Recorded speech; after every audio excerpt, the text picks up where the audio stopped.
Start. बोलो पंढरीनाथ महाराज की। चला, very good afternoon all of you. Yes, very good afternoon boys and girls. Sorry, आज पढ़ाना पड़ रहा है।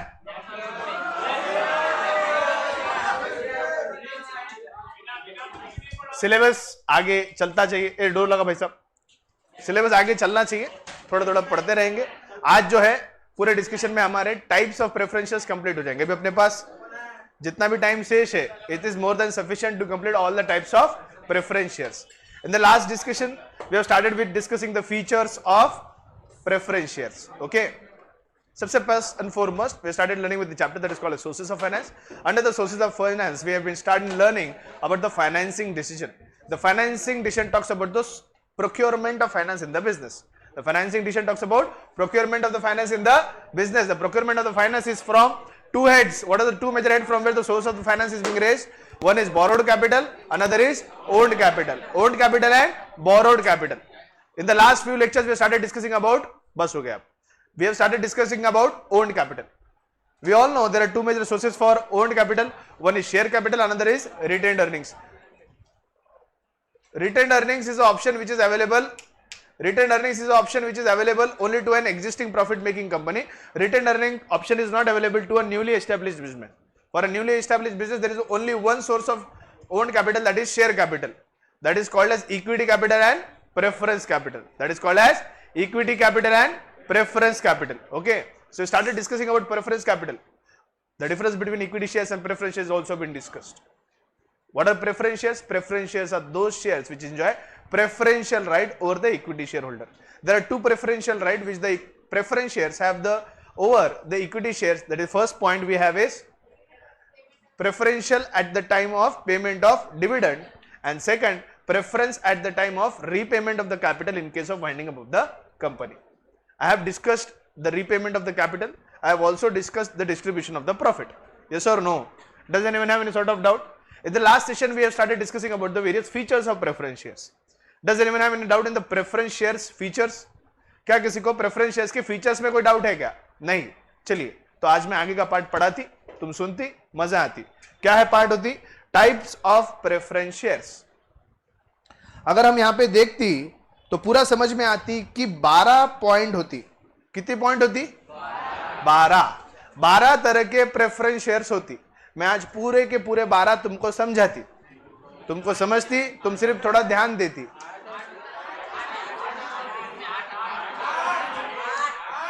अरे भाई साहब, तुम्हारे सामने दिख रहे ना चार्ट में कितने? पढ़ने नहीं आता क्या?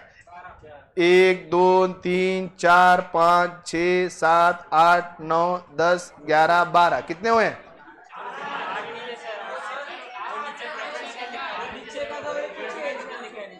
आइला, सॉरी,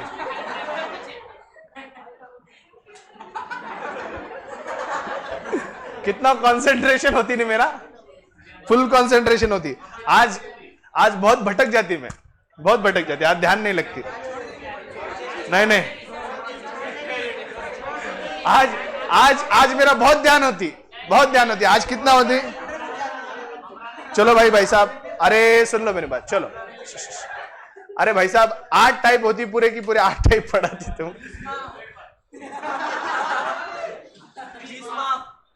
कोई फीस वाइस में आपने कल जमा कर दी, पूरे की पूरे 8 टाइप पढ़ा दी, तुम लोग ध्यान देती। चलिए, यस प्लीज शुरू कर दी। मैं पहले शुरू करती तो उसमें क्या आती? Cumulative and non cumulative. पहले क्या होती? Cumulative and non cumulative. अच्छा, प्लीज अब मजाक नहीं करती, चुपचाप ध्यान देती। गनु भैया, नो मजाक, अभी सिर्फ ध्यान देती। हाँ, तुम सुनती ना मेरा, फिर अपन विष्णु की लगन में जाती, जूली को लोटपोट कराती, डांस कराती। नागिन नागिन नागिन नागिन नागिन डांस नचना।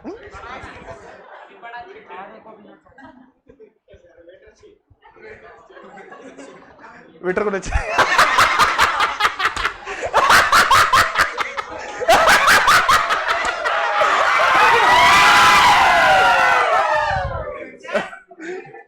अच्छा, अब काड़ी नहीं करती, मेरे को काड़ी नहीं करती। हाँ, if you think you are bad, I am your dad. आई आती पॉइंट पे आती। प्रेफरेंस शेयर्स के डिविडेंड के बारे में तुमको क्या बताती? प्रेफरेंस शेयर होल्डर का डिविडेंड जो होती वो फिक्स्ड होती कि नहीं होती?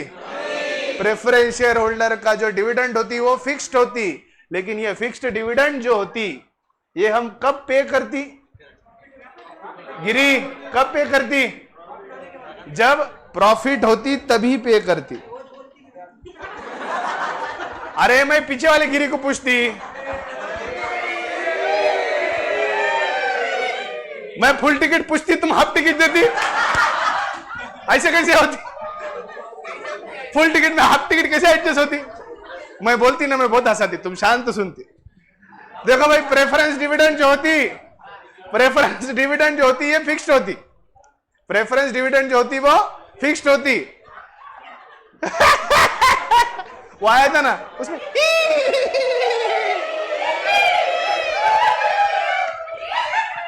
वैसा नहीं। हाँ, आ गया दायमा आ गया क्लास में, समझ गया, समजलं। माकडांचे नेते आलेले आहेत काल।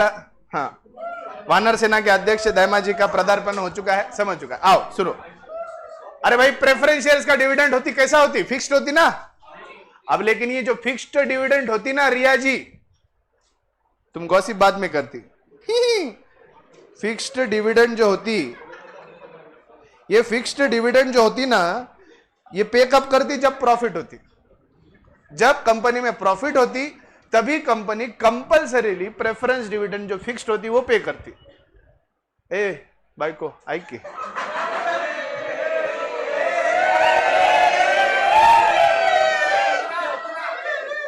प्यार से बोल रहे, सुन लो वरना नंतर नंतर नंतर आता नंतर नहीं उखाना नंतर आता नहीं। हाँ चलो, प्रेफरेंस डिविडेंड जो होती वो फिक्स्ड होती। अब ये फिक्स्ड प्रेफरेंस डिविडेंड जो होती ये हम कब पे करती? जब कंपनी में प्रॉफिट होती।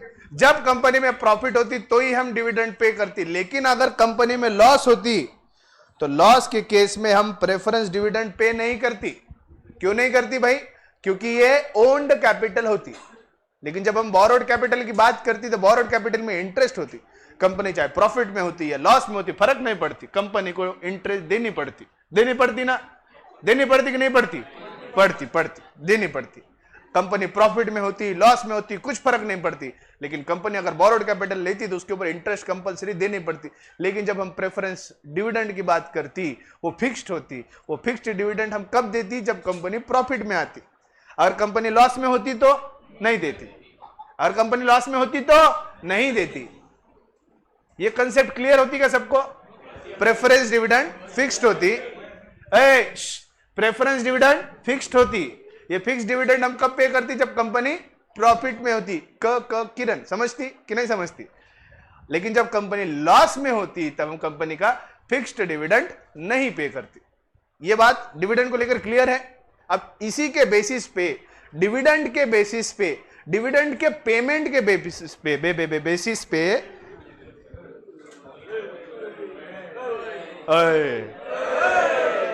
बाबा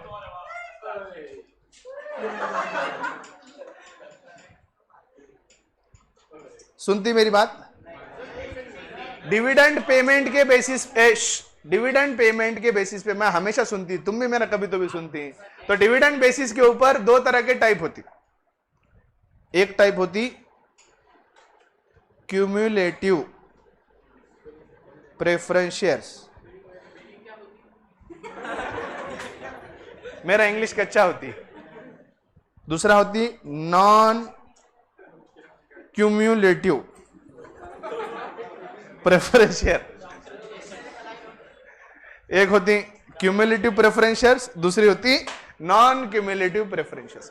अब डिविडेंड पेमेंट के बेसिस पे ये बाइफर्केशन कैसा होती तुम समझने की कोशिश करती, मैं समझाती, सुनती। सबसे पहले हम बात करती क्यूम्युलेटिव प्रेफरेंस शेयर्स। एक एग्जांपल लेती, ABC company limited. ABC company limited preference shares issue करती 5 लाख रुपए के, 5% प्रेफरेंस शेयर्स 5 लाख के इशू करती फॉर द ईयर 5, 5 साल के लिए 5% प्रेफरेंस शेयर 5 लाख के इशू करती। कौन करती? ABC company limited. अब एबीसी कंपनी लिमिटेड ने प्रेफरेंस शेयर्स 5 लाख के 5% के 5 साल के लिए इशू करती। अब यहां पे बात समझने की यह है कि these preference shares are cumulative preference shares. क्या होती? क्यूम्युलेटिव होती। क्यूम्युलेटिव में क्या होती? ये साल का अगले साल को चिपकाती, उसके अगले साल भी चिपकाती, उसके अगले साल भी चिपकाती, चिपकाती चिपकाती चिपकाती, जब तक तुम वापस नहीं देती तब तक चिपकाते चिपकाते जाती। तो कैसे समझती? समझती नहीं समझती? समझती क्या? समझती क्या? मैं समझाती। चिपकाती, कैसे चिपकाती और क्यों चिपकाती? एग्जाम्पल लेती, समझती। 2015, 2016, 2017, 2018 और 2019 समझ लो, ये 5 साल के लिए वो प्रेफरेंस शेयर्स इशू करती। सबसे पहले तो मेरे को ये बताती कि 5 लाख का 5% कितना होती? कितना होती? हाँ, 25,000 होती। कितना होती? कितना हजार होती? अगर तुमको क्यूमुलेटिव समझती तो नॉन क्यूमुलेटिव अपने आप समझ जाती, तो थोड़ा ध्यान देती। कितने टाइप होती? कितने टाइप होती? पूरे कितने? पूरे 8। पूरे कितने टाइप होती? 8। अगर वो 8 टाइप में से अगर तुम 4 टाइप ध्यान से सुनती, दूसरे 4 अपने आप आ जाते। सीटेरिस पेरिबस एक्सेप्शन कुछ रहेंगे जिनको नहीं समझा। 8 टाइप होती, 8 में से तुम 4 का ध्यान से सुनती तो बाकी के 4 अपने आप समझ में आती। अगर तुम क्यूमुलेटिव समझती तो नॉन क्यूमुलेटिव अपने आप समझ में आ जाती, तो ध्यान देती। प्रेफरेंसेस 2015, 2016, 2017, 2018 और 2019 ये 5 साल के लिए इशू करती। अब 5% कितना होती 5 लाख का? 25,000। 25,000 ये डिविडेंड होती जो कंपनी को पे करना पड़ती। 25,000 ये डिविडेंड होती जो कंपनी को इन 5 सालों में पे करना होती। हाँ या ना? हाँ या ना? यस और नो? यस और नो? यस। कंपनी अभी नवी है, नया घड़ी नया राज। नया घड़ी नया राज होती तो कंपनी का प्रॉफिट नहीं होती, तो फर्स्ट ईयर कंपनी का लॉस होती। मैं क्या बोलती? प्रेफरेंस डिविडेंड अगर लॉस होती तो पे करती कि नहीं करती? नहीं करती। तो 2015 में लॉस होती कि प्रॉफिट होती? लॉस होती कि प्रॉफिट होती? सबसे पहली बात, पेमेंट होती कि नहीं होती?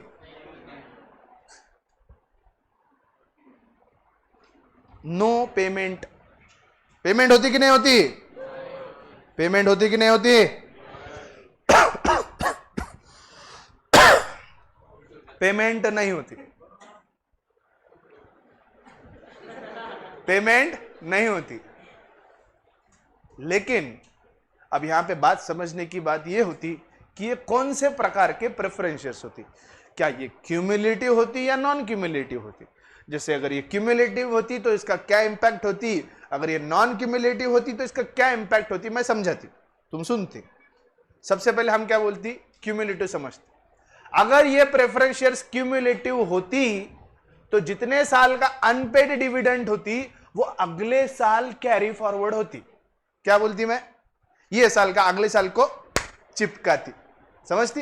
ये साल का अगले साल को चिपकाती। हम यहां से उठाती और इधर पिछले साल का आउटस्टैंडिंग 25,000 चिपकाती। 2016 में भी फिक्स डिविडेंड होती, वो भी कितना होती? 25,000। तब ये साल में लायबिलिटी कितनी होती? 50,000। कोरोना के चक्कर में, सॉरी कोई और चक्कर में, चक्कर बहुत सारे हैं, कोई एक चक्कर में ये साल भी प्रॉफिट नहीं होती, कंपनी फिर से लॉस में आती। तो यहां पे फिर से नो पेमेंट ऑफ डिविडेंड होती। मैं क्यूमुलेटिव प्रेफरेंस शेयर समझाती, तुम ध्यान देती। हाँ, ये साल भी प्रॉफिट होती क्या? नहीं होती। कंडीशन क्या बोलती मैं तुमको? अगर लॉस होती तो प्रेफरेंस डिविडेंड का पेमेंट होती कि नहीं होती? नहीं होती। लेकिन ये कौन सा टाइप होती? क्यूमुलेटिव होती। तो ये साल का अगले साल चिपकाती। तो पहले साल का दूसरे साल में चिपकाती, पहले साल का दूसरे साल का, दोनों साल का कौन से साल में चिपकाती? तीसरे साल में चिपकाती। तो तीसरे साल में पहले साल की आउटस्टैंडिंग कितनी होती? 50,000। और वो साल का आउटस्टैंडिंग कितना होती? 25,000। कितना पेमेंट ड्यू होती? 75,000। कितना होती? 75,000। अब ये साल के अंदर हम लॉस से बाहर निकलती और 25,000 प्रॉफिट दर्ज करती।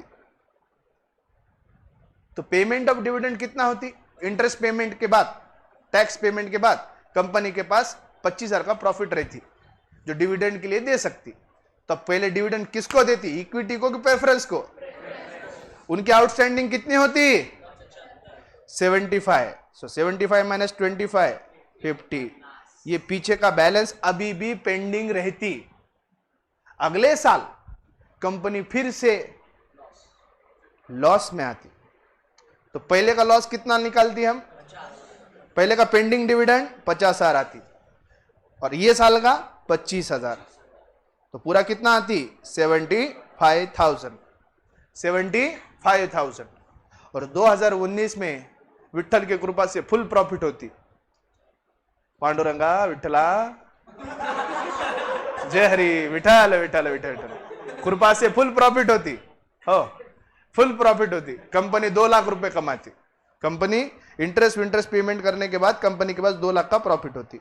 तो 2019 में जितना भी 75,000 आउटस्टैंडिंग होती, 75 प्लस 25 ये साल का, पूरा 1 लाख रुपए इस प्रॉफिट में से देती और फिर 1 लाख बचा हुआ प्रॉफिट अगर कंपनी चाहे तो इक्विटी शेयर होल्डर को डिविडेंड बटोर देती। तो क्यूमुलेटिव प्रेफरेंस शेयर्स में हम क्या समझती कि अनपेड डिविडेंड हर साल आगे चिपकाते जाती। ये साल का, अगले साल, अगले साल का, उसके अगले साल, उसके साल का, अगले साल, अगले साल का, अगले साल, ऐसा कब तक चिपका के लेके जाती? जब तक डिविडेंड का पेमेंट नहीं होती। क्योंकि इसको हम क्या कहते हैं? क्यूमुलेटिव। क्यूमुलेट करना, जमा करना। क्यूमुलेटिव का इंग्लिश में मतलब क्या होता है? सॉरी, क्यूमुलेटिव का इंग्लिश शब्द का हिंदी में मतलब क्या होता है? जमा करना, अक्यूमुलेट करते जाना। तो क्यूमुलेटिव प्रेफरेंस शेयर्स मतलब अक्यूमुलेट करते जाना। जो अनपेड डिविडेंड है उसे अक्यूमुलेट करते जाना। अनपेड कौन सा रहेगा? कोई साल में अगर लॉस होता है तो वो साल में जो लॉस में जो डिविडेंड हम नहीं दे पाए, उस लॉस वाले साल का जो डिविडेंड अनपेड है उसको अगले साल में लेकर जाना और अगले साल में जोड़ना। इस हिसाब से अक्यूमुलेट करते करते उस पुराने एरियर्स डिविडेंड को कंपलसरीली आपको पे करना पड़ेगा। अब ये क्या होगी थी? क्यूमुलेटिव होती। तो अब नॉन क्यूमुलेटिव क्या होती? जो नहीं चिपकाती। जो नहीं चिपकाती वो नॉन क्यूमुलेटिव होती। जो चिपकाती वो क्या होती? जो चिपकाती वो क्या होती? क्यूमुलेटिव। चलो आ जाओ फिर।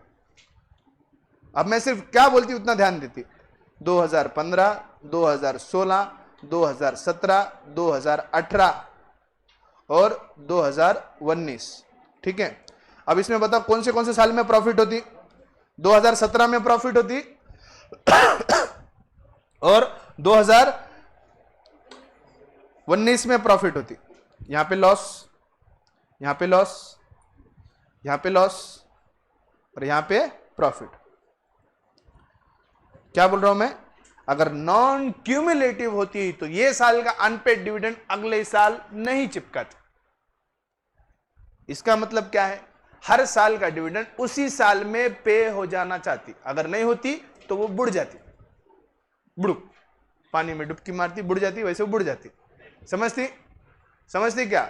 इस हिसाब से हर साल डिविडेंड कितना पे करना पड़ती हमको? 25,000।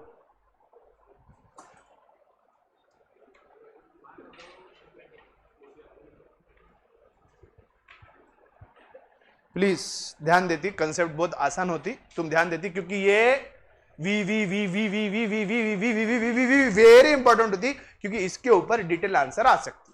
प्रेफरेंस शेयर के ऊपर 2 क्वेश्चन में से कोई एक क्वेश्चन आ सकता है, तो होता है फीचर्स ऑफ प्रेफरेंस शेयर्स और दूसरा होती types of preference shares.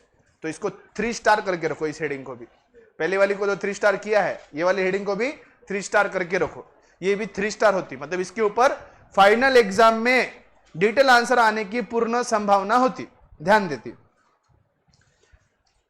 Preference dividend के बारे में क्या बताती, अगर साल में लॉस होती तो हम प्रेफरेंस डिविडेंड डिक्लेयर करती क्या, और अगर प्रॉफिट होती तो ही हम डिक्लेयर करते। और अब क्यूमुलेटिव क्या होती, लॉस होने के बाद जो डिविडेंड पे नहीं होती उसको अगले साल चिपकाती, और जितने साल वो कैरी फॉरवर्ड होता उतने साल चिपकाते जाती जब तक उसका पेमेंट नहीं होती। Are you getting my point? लेकिन नॉन क्यूमुलेटिव में ऐसा नहीं होती। नॉन क्यूमुलेटिव में जो साल का सेटलमेंट उसी साल में होती। कैसे? 2015 में क्या होती, प्रॉफिट होती या लॉस होती? लॉस। तो 25,000 का डिविडेंड पेड होती कि अनपेड रहती?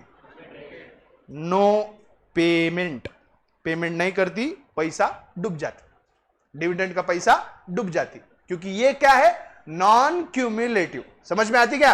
ए बॉयज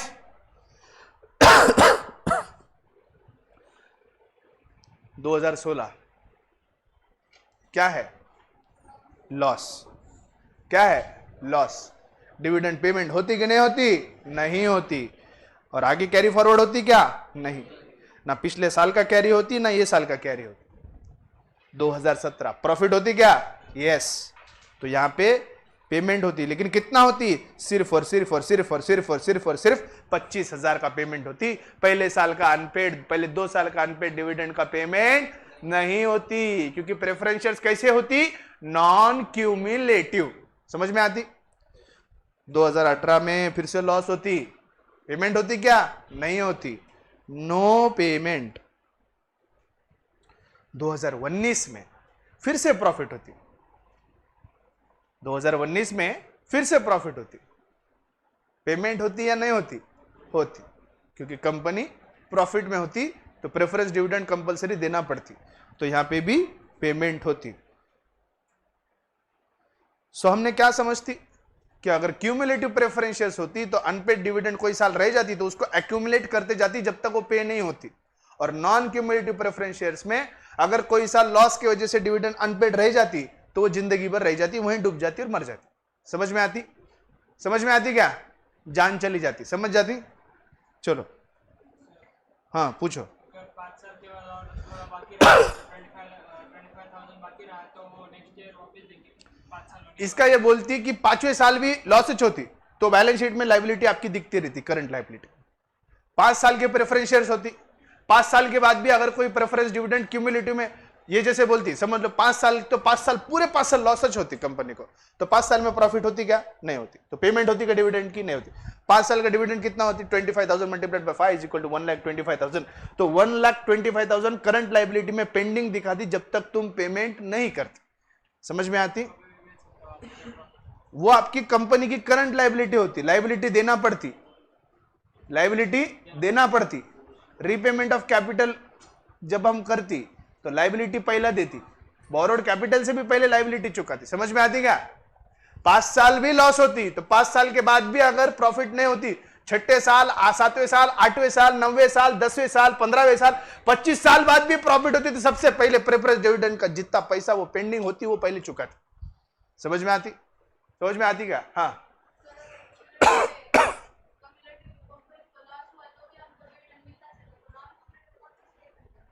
नॉन क्यूमुलेटिव खरीदने वाले खरीदते हैं। नॉन क्यूमुलेटिव होती तो उसके ऊपर फिक्स डिविडेंड ज्यादा देती कंपनी, क्यूमुलेटिव होती तो उसके ऊपर डिविडेंड 3-4% देती, नॉन क्यूमुलेटिव लेती तो उसके 7-8% देती। रिस्क है तो इश्क है, उसमें भी रिस्क है तो इश्क है। अब दोनों में ज्यादा रिस्क किसमें होती? नॉन क्यूमुलेटिव, तो उसका प्रेफरेंस डिविडेंड ज्यादा होता। समझ में आती?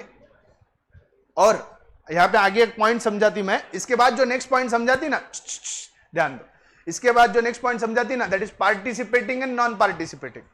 नॉर्मली जो नॉन क्यूमुलेटिव शेयर्स होती ना वो पार्टिसिपेटिंग होती। पार्टिसिपेटिंग क्या होती? उनको फिक्स डिविडेंड तो मिलती, फिक्स डिविडेंड के अलावा अगर और कुछ एक्स्ट्रा प्रॉफिट कंपनी के बाद बचती उसके अंदर भी वो पार्टिसिपेट करती है ना, उसके अंदर भी उनका क्लेम रहती। तो उनको डिविडेंड जो है नॉर्मल जो क्यूमुलेटिव प्रेफरेंस शेयर से उनसे ज्यादा मिलते। समझ में आती? चलिए नेक्स्ट हेडिंग,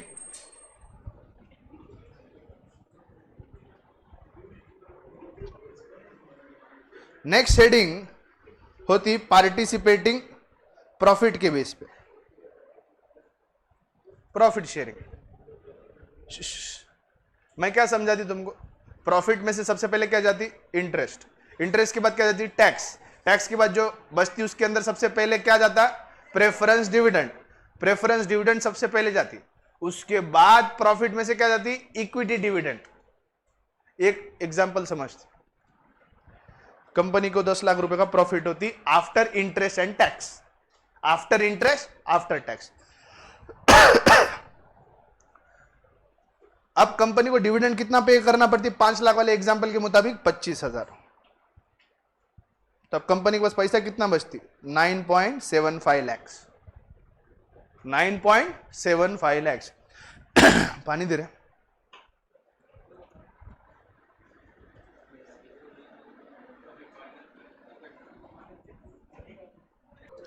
यस। अब मेरी बात सुनते हैं यहां पे, कंपनी को इंटरेस्ट और टैक्स के बाद प्रॉफिट कितना बचती? 10 लाख। अब इस 10 लाख में से प्रेफरेंस डिविडेंड फिक्स कितना होती? साक्षी जी इकडे लक्ष देती, कितना डिविडेंड देती? 25,000।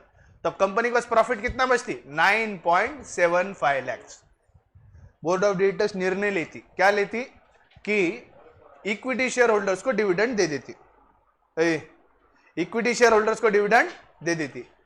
अज्यूम करती कि जितना इक्विटी डिविडेंड पेमेंट करती वो होती 4.75 लाख। कितना होती? 4.75 लाख। 4.75 लाख। तो 4.75 लाख इक्विटी डिविडेंड पेमेंट करने के बाद भी, इक्विटी डिविडेंड पेमेंट करने के बाद भी कंपनी के पास कितना प्रॉफिट बचती? 5 लाख। कितना प्रॉफिट बचती? 5 लाख। अब यहां पे कंसेप्ट आती participating preference shares, non participating preference shares. After the payment of preference dividend, after the payment of fixed preference dividend and after the payment of equity dividend, if at all there is a surplus, if at all there is a surplus profit remaining with the company, the participating preference shares can claim dividend in that surplus profits. So that kind of shares, preference shares, are called as participating preference shares. What do we call them as? Participating preference shares. After the payment of the equity dividend, if there is any surplus profit, and in that surplus profit, if in that surplus profit the preference shares do not have any additional share, such are called as non-participating preference shares. Company का profit कितना होती? 10 लाख। उसमें से fixed dividend कितना जाती preference shares का? 25,000। तो company के पास कितना प्रॉफिट बचती? 9.75। इसमें से इक्विटी डिविडेंड कितना जाती इक्विटी शेयर होल्डर का? 4.75। अब मुझे बताती सरप्लस प्रॉफिट कितना होती? कितना होती सरप्लस प्रॉफिट? अगर मैं कह दूं कि ये जो प्रेफरेंस शेयर्स थी ये नॉन पार्टिसिपेटिंग थी, तो यहां पे उनका क्लेम खत्म हो गया। उनका क्लेम सिर्फ इतना ही होता है, कितना? जितना कि फिक्स्ड डिविडेंड में बताया गया। अगर नॉन पार्टिसिपेटिंग प्रेफरेंस शेयर्स होती तो उनका डिविडेंड क्लेम उतना ही होती जितना फिक्स्ड है। कितना फिक्स्ड होती? 5%। माने कितना है? 25,000। 25,000 रुपए के ऊपर उनको शगुन का 1 रुपया भी नहीं मिलती। 25,000 के ऊपर उनको शगुन का 1 रुपया भी नहीं मिलती, क्योंकि वो क्या होती? Non participating preference shares. लेकिन अगर preference shares participating preference shares होती तो ये जो सरप्लस प्रॉफिट होती ना, इसमें से भी कुछ बोनस डिविडेंड उनको मिलती। समझ में आती? लेट्स फॉर एग्जांपल हम बोलती कि कंपनी ने डिसाइड करती कि जो पार्टिसिपेटिंग प्रेफरेंस शेयर्स है उनको 1,00,000 रुपए का डिविडेंड देती। तो कंपनी के पास 10 लाख प्रॉफिट होती, उसमें से फिक्स डिविडेंड देती 25,000 का 9.75, उसमें से इक्विटी डिविडेंड देती 4.75, कंपनी के पास बचा सरप्लस 5 लाख प्रॉफिट। इस सरप्लस 5 लाख प्रॉफिट में से एक्स्ट्रा बोनस डिविडेंड जिन प्रेफरेंस शेयर्स को मिलती वो होती पार्टिसिपेटिंग प्रेफरेंस शेयर्स। सो अगर पार्टिसिपेटिंग प्रेफरेंस शेयर्स होती तो उनको कितना मिलता? 25,000 फिक्स्ड प्लस 1 लाख एडिशनल। समझती क्या? वो भी कब? इक्विटी डिविडेंड देने के बाद अगर सरप्लस प्रॉफिट होती तो। Let's say company 9.75 equity dividend declare कर देती, सरप्लस क्या होती? 0। अगर प्रेफरेंस शेयर पार्टिसिपेटिंग भी होती तो उनको मिलता बाबाजू का ठुल्लू, क्योंकि सरप्लस प्रॉफिट नहीं होती। पार्टिसिपेटिंग प्रेफरेंस शेयर्स का सरप्लस डिविडेंड का क्लेम कब आती? After payment of equity dividend. Equity dividend के पेमेंट के बाद अगर कुछ सरप्लस बचती तो ही पार्टिसिपेटिंग प्रेफरेंस शेयर्स कुछ एक्स्ट्रा बोनस डिविडेंड मांग सकती, वो भी डायरेक्टर्स हिसाब से तय करती और देती। लेकिन ये किसे मिलती? सिर्फ पार्टिसिपेटिंग को मिलती। लेकिन जो नॉन पार्टिसिपेटिंग होती है उनको सिर्फ इतना ही मिलती। कितना? ओनली 25,000। सरप्लस है नहीं है उससे उनको कुछ भी लेना देना नहीं है। बात साफ है। प्रॉफिट पे ही प्रेफरेंस डिविडेंड पे होती और कैरी फॉरवर्ड कब होती? अगर वो क्यूमुलेटिव है तो। बात समझ में आती? सरप्लस प्रॉफिट कब होती? जब प्रॉफिट होती। सरप्लस प्रॉफिट नहीं होती तो अब पार्टिसिपेटिंग होती नॉन पार्टिसिपेटिंग होती कुछ फर्क नहीं पड़ती। गणू काका क्यों झोपती? ध्यान देती। डोळे उघड डोळे उघड, विठ्ठल आला इथं समोर, पांडुरंग घरी बसलाय, चला डोळे उघड डोळे उघड डोळे उघड डोळे उघड डोळे उघड डोळे उघड। समझ में आती? समझ में आती क्या? समझ में आती क्या? कोई डाउट? कोई doubt? Cumulative, non cumulative, participating, non participating. अगला पॉइंट क्या होती?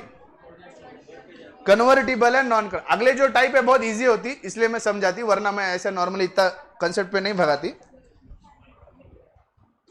Convertible and non convertible. सुनो सुनो सुनो सुनो सुनो। कंपनी क्या करती? प्रेफरेंस शेयर्स इश्यू करती। कितने रुपए के? 5 लाख रुपए के। कंपनी 5 लाख रुपए के प्रेफरेंस शेयर्स इश्यू करती, वो भी 5 साल के लिए। कितने साल के लिए बेटा? 5 साल के लिए। हबीबी ध्यान देती।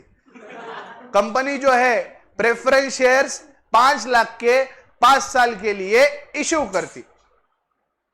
अब इस इश्यू के मुताबिक अपने को 5 साल के बाद ये डिसाइड करना पड़ती कि ये कन्वर्टिबल होती या नॉन कन्वर्टिबल होती। अगर कंपनी बोलती कि ये कन्वर्टिबल होती तो उसका इंप्लीकेशन क्या होती? और अगर कंपनी कहती कि ये नॉन कन्वर्टिबल होती तो इसका इंप्लीकेशन क्या होती? समझती? ओ BFF चलो सीधा बैठो। तू भी मस्त कंधा दे रहे हो उसको, कंधे को कंधा। हाँ, कन्वर्टिबल एंड नॉन कन्वर्टिबल क्या होती समझने की कोशिश की, 2 ही मिनट में समझाते। अब ये शेयर्स कितने साल के लिए इश्यू करती? 5 साल। 5 साल के बाद इसका एक्सपायरी आती। 5 साल के बाद इसका एक्सपायरी आती। एक्सपायर होने से पहले अगर इस प्रेफरेंस कैपिटल को इक्विटी कैपिटल में कन्वर्ट किया जा सकता है, अगर 5 साल एक्सपायर होने से पहले अगर ये प्रेफरेंस कैपिटल अगर इक्विटी कैपिटल में कन्वर्ट हो सकती तो इसे हम कन्वर्टिबल प्रेफरेंस शेयर्स बोलती। समझ में आती? समझ में आती क्या? समझ में आती है गजू भैया? प्रेफरेंस कैपिटल कितने साल के लिए होती? 5 साल। 5 साल का टाइम पीरियड खत्म होने से पहले जब हम इन प्रेफरेंस शेयर्स को इक्विटी शेयर्स में कन्वर्ट कर देती तो इसे हम कहते हैं कन्वर्टिबल प्रेफरेंस शेयर्स। समझ में आती? और जो 5 साल होने के बावजूद भी प्रेफरेंसेस इक्विटी शेयर्स में कन्वर्ट नहीं हो सकती, वो क्या होती? Non convertible preference shares. Sir ये कन्वर्टिबल करके क्या करती? क्या फायदा होती? कंपनी को फायदा होती। इक्विटी कैपिटल परमानेंट कैपिटल होती, प्रेफरेंस कैपिटल रिडीमेबल कैपिटल होती। अगर कंपनी कन्वर्टिबल प्रेफरेंस शेयर्स नहीं इश्यू करती तो कंपलसरी 5 साल के बाद पैसा देना पड़ती। लेकिन अगर कन्वर्टिबल प्रेफरेंस शेयर्स इश्यू करती 5 साल के बाद अगर अपन भरोसा जीतती तो वो प्रेफरेंस कैपिटल इक्विटी कैपिटल में कन्वर्ट हो जाती और ये 5 लाख परमानेंट अपने पास रह जाती। समझ में आती क्या? प्रेफरेंस कैपिटल टेम्पररी कैपिटल होती, 5 साल का होती। अगर हम नॉन कन्वर्टेबल इश्यू करती तो 5 साल के बाद कंपलसरी लौटाती। लेकिन अगर वो प्रेफरेंस शेयर्स कन्वर्टेबल होती तो 5 साल के बाद अगर अपन उनका भरोसा जीतती तो अपने प्रेफरेंस शेयर्स को इक्विटी शेयर्स में कन्वर्ट करती, और अगर प्रेफरेंसेस इक्विटी शेयर्स में कन्वर्ट होती तो हमको कैपिटल का रीपेमेंट करने की कोई भी जरूरत लाइफ टाइम नहीं होती, क्योंकि इक्विटी कैपिटल क्या होती है भाई? Permanent capital. तो जो प्रेफरेंस शेयर्स इक्विटी शेयर्स में कन्वर्ट हो सकती उसको हम क्या बोलती? Convertible preference shares. और जो कन्वर्ट नहीं हो सकती उसको हम क्या बोलते हैं? Non convertible preference shares. समझ में आती? यहां पे भी अपने दोनों डिफरेंशिएशन खत्म। लास्ट क्या बचती? अब रिडीमेबल नॉन रिडीमेबल। मैं क्या बोलती? कंपनीज एक्ट 2013 बड़े साफ तरीके से बताती है कि जो शेयर्स 5 साल के बाद लौटाएंगी that is redeemable preference shares. एक समय सीमा के बाद। क्यों चिल्ला रहे भाई? चिल्लाना नहीं चाहिए, गला खराब होता है। 5 साल के बाद ऐकून घे विष्णू, डोळे उघड, पांडुरंग घरी आहे, विठ्ठल समोर आहे, डोळे बघ, डोळे लक्ष देती दायमा।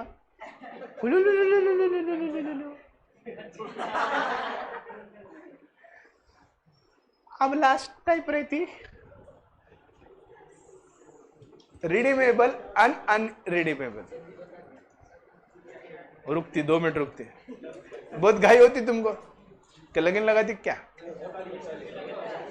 ओ खाना परोसती खाना परोसती, खाना बहुत गड़बड़ है, खाना परोसती। हाँ ध्यान देती। प्लीज प्लीज प्लीज 2 मिनट का कंसेप्ट होती, फिर bye bye, tata bye bye. तो भाई redeemable and no tata bye bye, no tata bye bye. मैं पढ़ा थी आज, पूरा दिन पढ़ा थी। No tata bye bye, bye bye. हाँ नो नो, चलो चलो चलो चलो चलो चलो चलो ध्यान दो। हमने 5 लाख रुपए की प्रेफरेंस कैपिटल या प्रेफरेंसेस कितने साल के लिए इश्यू करती? 5 साल। कितने साल के लिए? 5। कितने साल के लिए करती? 5 साल। 5 साल के बाद हमें ये प्रेफरेंस कैपिटल लौटानी पड़ती। इसीलिए प्रेफरेंस कैपिटल परमानेंट कैपिटल नहीं होती। क्या होती? रिडीमेबल कैपिटल या फिर रिडीमेबल प्रेफरेंस शेयर्स। अगर मैं शेयर्स इश्यू करती प्रेफरेंस शेयर जो इरिडीमेबल होती, इसका मतलब उस प्रेफरेंस शेयर्स का पेमेंट या रीपेमेंट करने की जिंदगी भर भी कंपनी को जरूरत नहीं होती। लेकिन बेटा हम इंडिया में रहती तो यहां पे ऐसा नहीं चलती। मैं चाहे यो करूं, मैं चाहे वो करूं, मेरी मर्जी नहीं चलती। क्योंकि कंपनीज एक्ट चलती तो वो क्या बोलती? कंपनीज एक्ट बोलती कि जो कंपनी प्रेफरेंस शेयर्स इश्यू करती वो कंपलसरीली रिडीमेबल प्रेफरेंस शेयर्स होती। इरिडीमेबल प्रेफरेंस शेयर्स हम इंडिया में इश्यू नहीं कर सकती।